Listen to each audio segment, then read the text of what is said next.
잠언에서 잠이라는 단어는 바늘을 뜻합니다.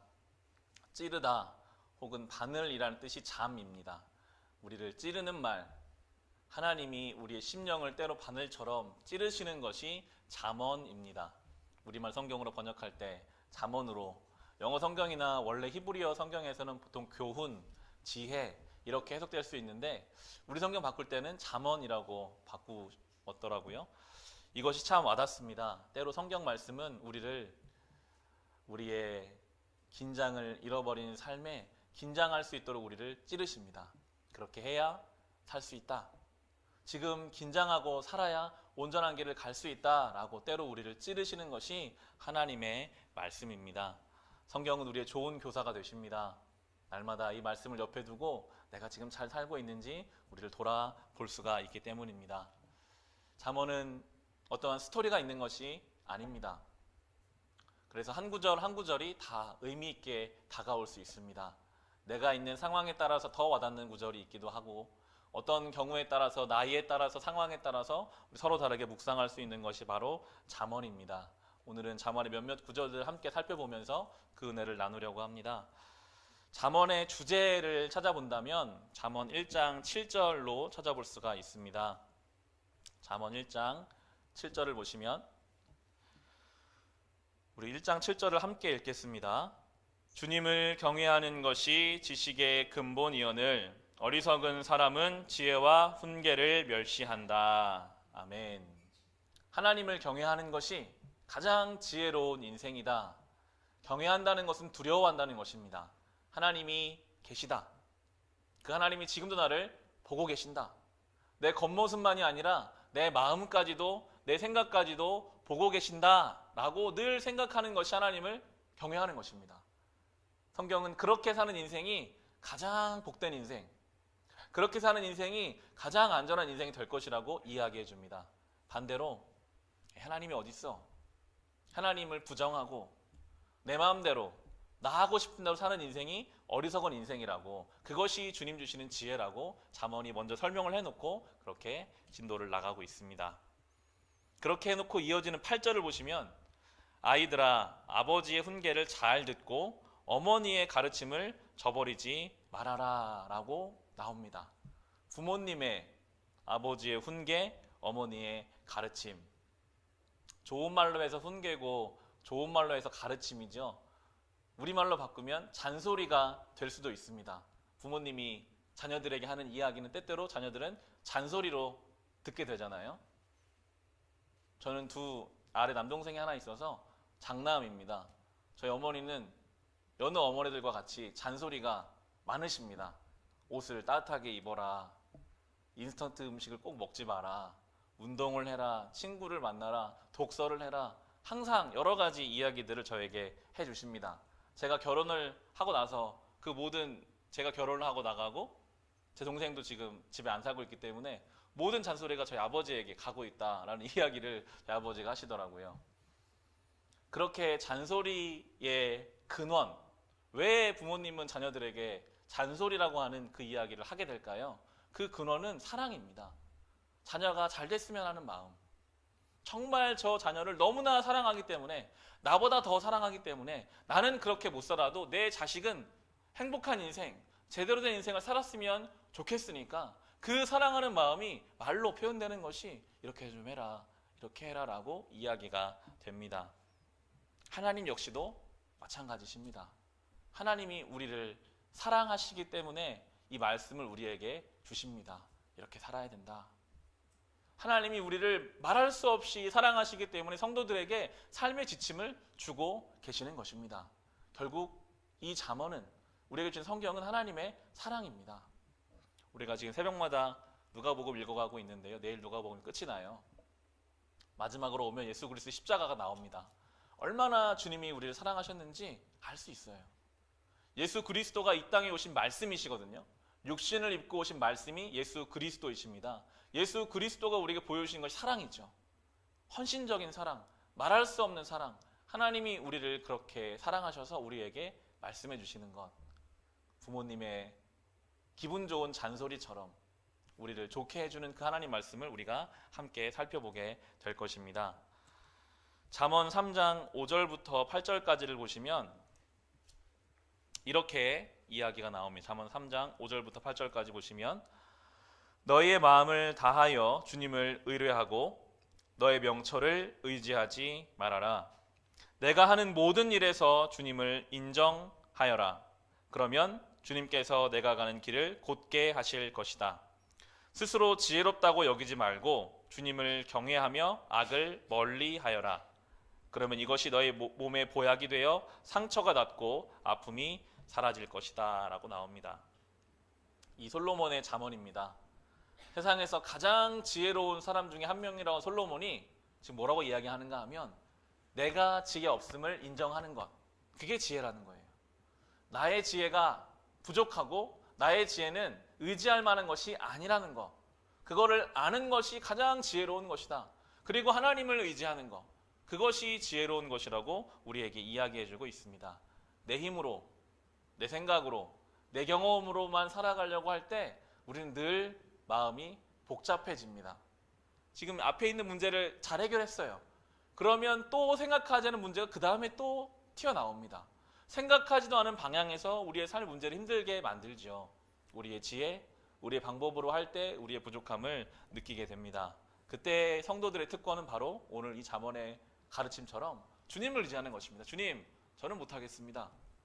제 인생을 제가 어떻게 해볼 수가 없습니다. 주님께 맡깁니다. 기도하는 것, 하나님 말씀 붙잡는 것이 성도들의 특권입니다.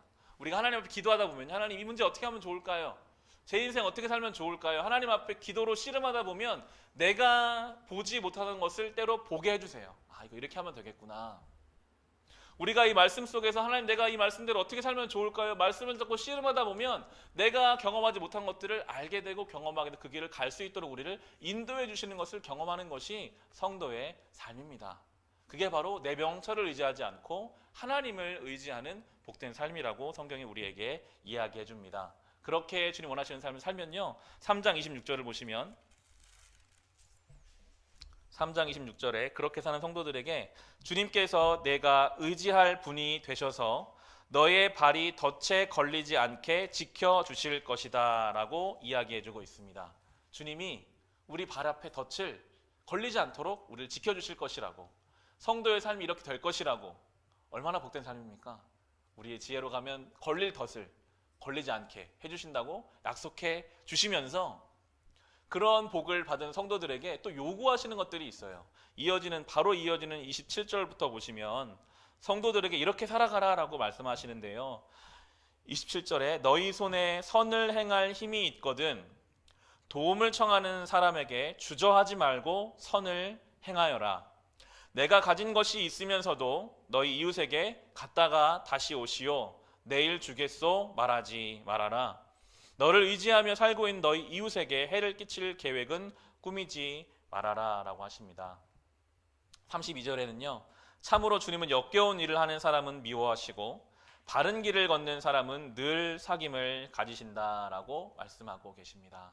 성도는 이 땅에서 거룩하게 살아야 합니다. 주님의 명령입니다. 우리를 도울 수 있을 때 이웃 사람을 도우면서 살아야 하고요. 하나님 앞에 바르고 온전하게 살아야 하는 것이 성도의 은혜 받은 우리의 삶이 되어야 할 것입니다. 4장 23절을 보시면 이렇게 이야기합니다. 그 무엇보다도 너는 내 마음을 지켜라. 그 마음이 바로 생명의 근원이기 때문이다 라고 나옵니다. 신앙생활의 중요한 부분이 바로 이 마음을 지키는 것입니다. 우리의 원수 사단은요, 끊임없이 우리의 마음을 공격합니다.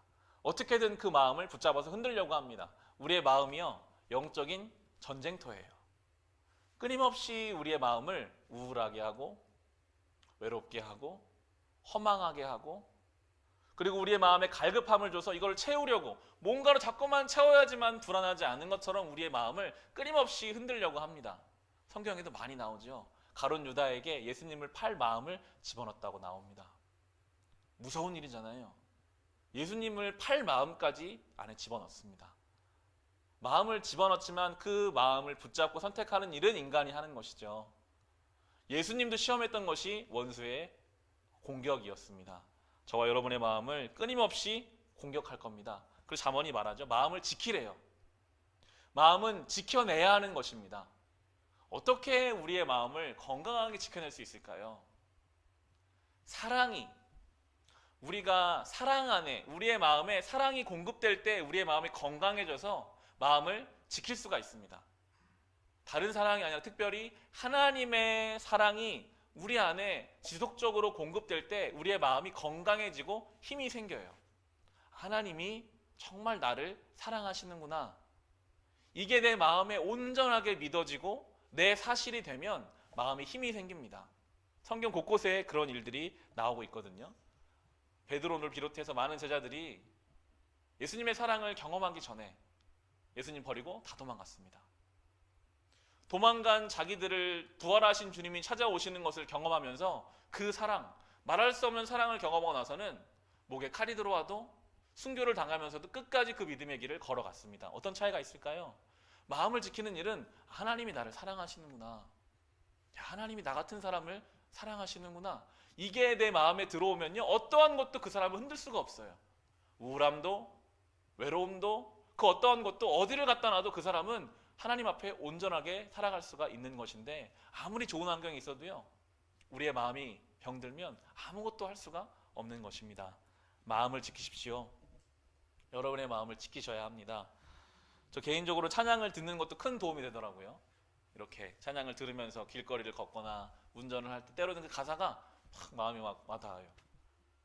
눈물이 나기도 하고, 야, 하나님의 사랑이 이렇게 크구나, 힘이 생깁니다. 불과 5분 전에 나와는 또 다른 때를 느낄 때가 있어요. 말씀을 보면서 야, 하나님이 나를 이렇게 사랑하시는구나.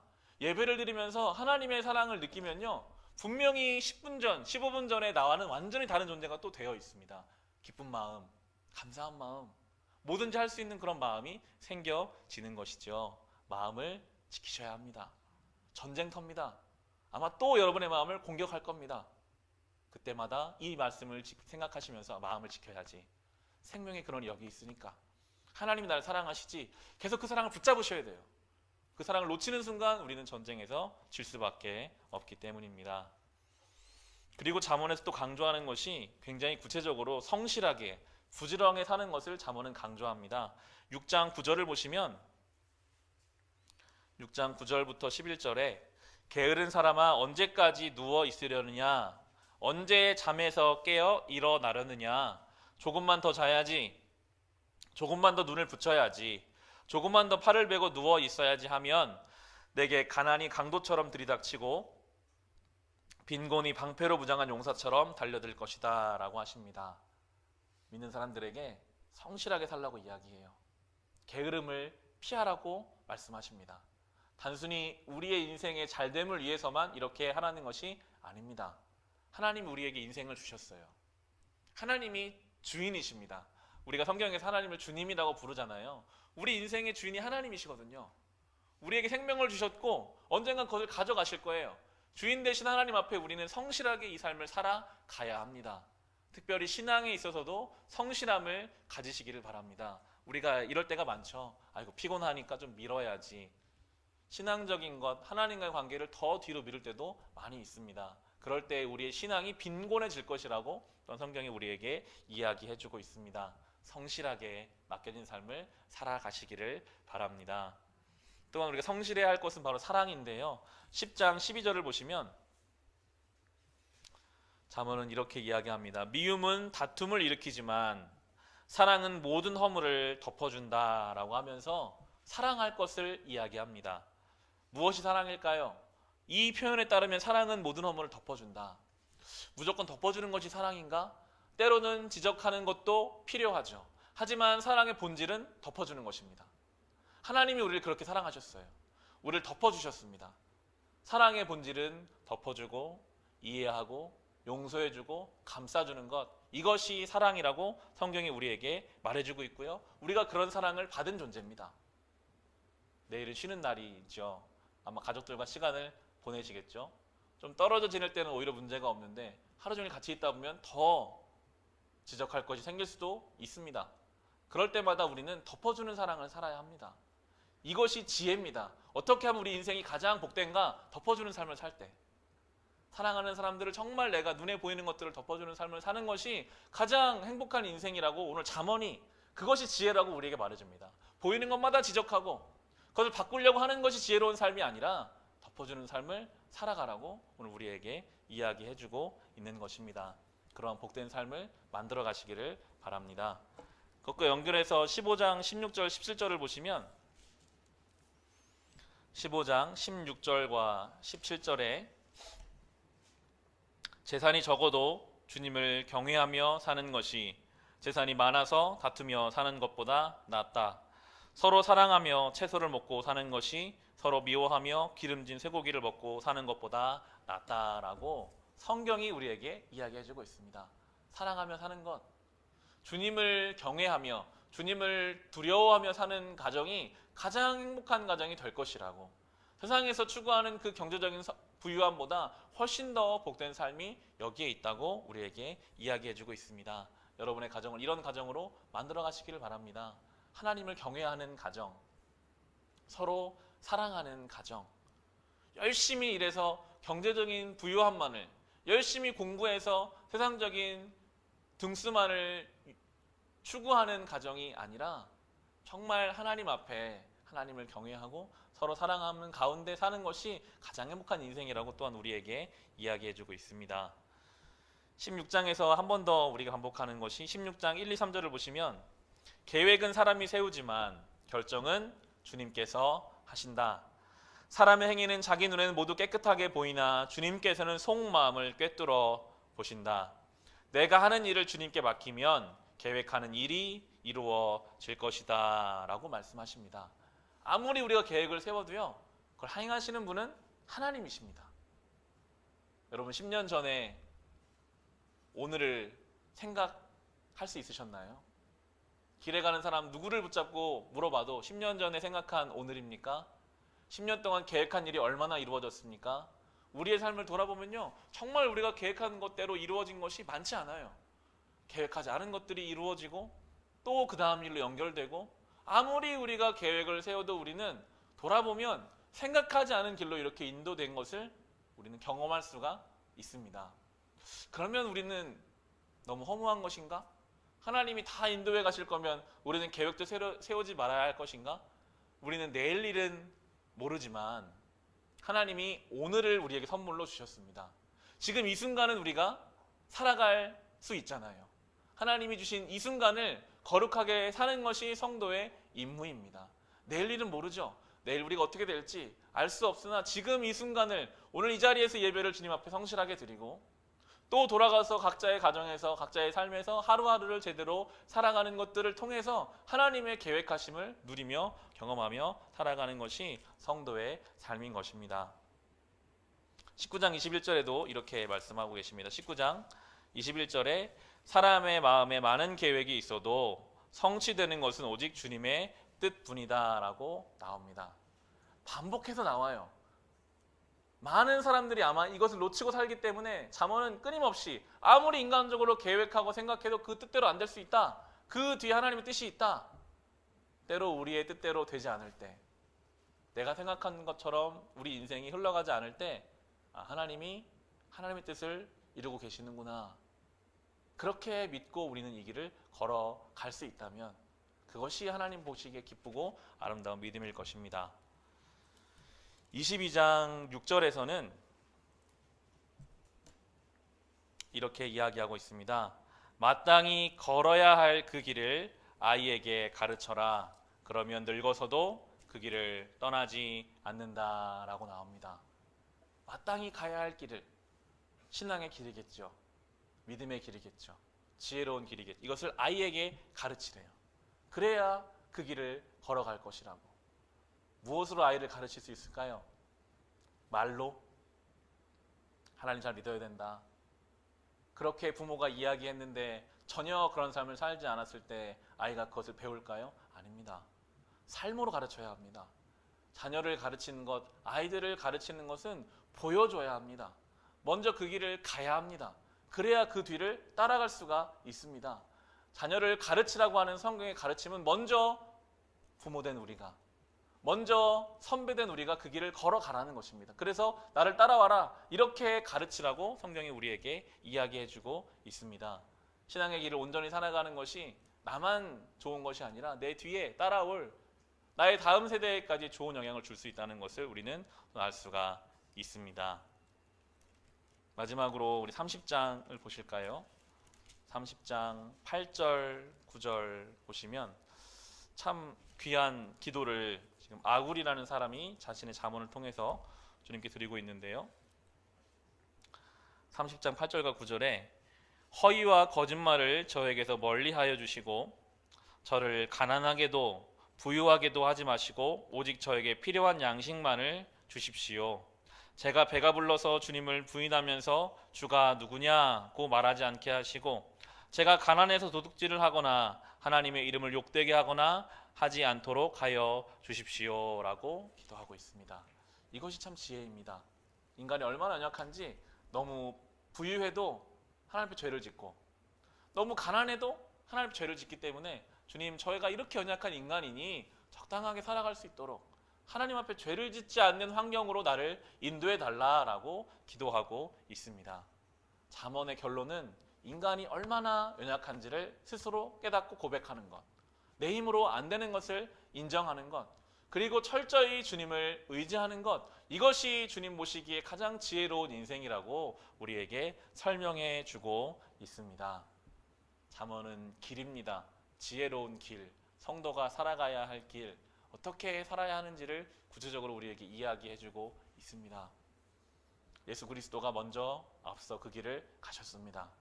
세상의 목소리에 귀를 기울이는 인생 아니라 주님은 십자가를 향해 주님 원하시는 그 길을 걸어가셨습니다. 그리고 십자가에서 죽으시고 부활을 경험하신 예수 그리스도를 따라가는 것이 성도된 우리의 삶이고 그것이 우리의 잠언이고 우리의 지혜입니다. 예수 그리스도를 묵상하시면서 또 이 잠언을 한 번 더 묵상하시면서 이 세상 가운데 주님 원하시는 삶을 그렇게 온전히 살아가시기를 주님의 이름으로 축원합니다.